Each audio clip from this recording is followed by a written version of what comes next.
देखिए मैं आपको बताऊं, अगर यूनिफॉर्म सिविल कोड नहीं भी आएगा तो 5 चीज तो कैसे खत्म होगी मैं बता रहा हूँ। हाँ। ट्रिपल तलाक का मैं पिटिशनर था, फर्स्ट पिटिशनर ट्रिपल तलाक का मैं था, महिलाएं बाद में आई। सारी गड़बड़ियां आप ही करते हैं। ठीक है, सबसे पहले मैंने 3 तलाक को चैलेंज किया था, हो गया।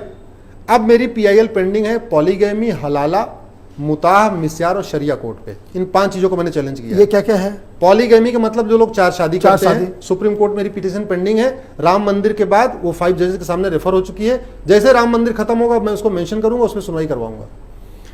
एक हो गया ये। तो आपको क्या दिक्कत है कोई लोग 4 शादी करे, 5 शादी करे? नहीं, ये देश सेकुलर देश है भाई। ये कोई कुरान से, बाइबल से, वेद पुराण थोड़ी चल रहा है, संविधान से चल रहा है। संविधान, फिर तो आप एक काम करो, हमें कोई दिक्कत नहीं है, आप महिलाओं को भी 4 पति रखने का अधिकार दे दो, 4 शौहर रखने का अधिकार दे दो।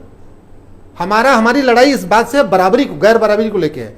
अगर एक शौहर 4 बीवी रख सकता है तो आप बीवी को भी 4 शौहर रखने का अधिकार दे दो, हमें कोई दिक्कत नहीं, अब दे दो। दूसरा पॉइंट क्या था? दूसरा पॉइंट है हलाला। हम ये कह रहे हैं ये हलाला रेप है। आप सेक्शन 375 जो बलात्कार की डिफिनीशन दी हुई है इंडियन पिनल कोड में, उसको पढ़ लीजिए। उसकी जो 6वीं डिफिनीशन है वो बिल्कुल वही है जो हलाला है। तो हमने सुप्रीम कोर्ट से कहा है कि आप इस हलाला को बलात्कार डिक्लेयर कर दो, कि जो आदमी हलाला करे सीधे वो आजीवन कारावास। ये आपने कोर्ट में मेरी पिटीशन पेंडिंग है। तीसरा पॉइंट क्या है? तीसरी है मुताह और मिस्यार। सुन्नियों में मुताह, सियाओं में मिस्यार होता है। उसमें क्या होता है, ये 10 दिन के लिए शादी करते हैं, 15 दिन के लिए शादी करते हैं। वो अरब के नवाब आते हैं, शेख आते हैं, वो पैसे दे के शादी कर लेते हैं। भारत में भी क्या है, जिसके पास पैसा है वो गरीबों की लड़कियों को 10-10 दिन, 20-20 दिन के लिए शादी कर लेते हैं, उसके बाद छोड़ देते हैं।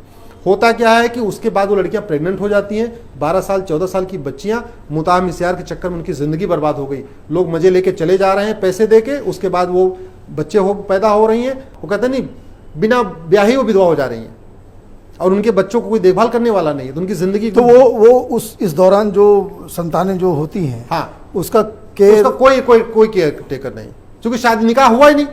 वो तो मुताह और मिस्यार हुआ, वो कॉन्ट्रैक्ट मैरिज हुई 10 दिन, 15-20 दिन की।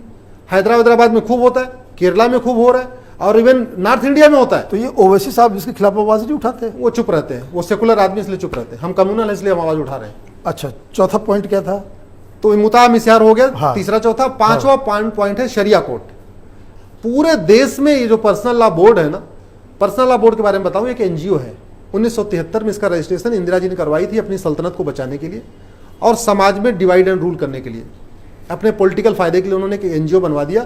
आज भी वो NGO है। मैं आपके दर्शकों से कहूंगा, अब एक बात, मुस्लिम पर्सनल लॉ बोर्ड जाइए, उसकी वेबसाइट पे विकीपीडिया में देखिए, वो 1973 में बनाया हुआ NGO है। ना वो कोई धार्मिक संस्था है, ना कोई आध्यात्मिक संस्था है। अपनी दुकान चलाने के लिए वो हर जगह अपना कोर्ट के मामले में आके दखल दे देता है, दखल देते हैं।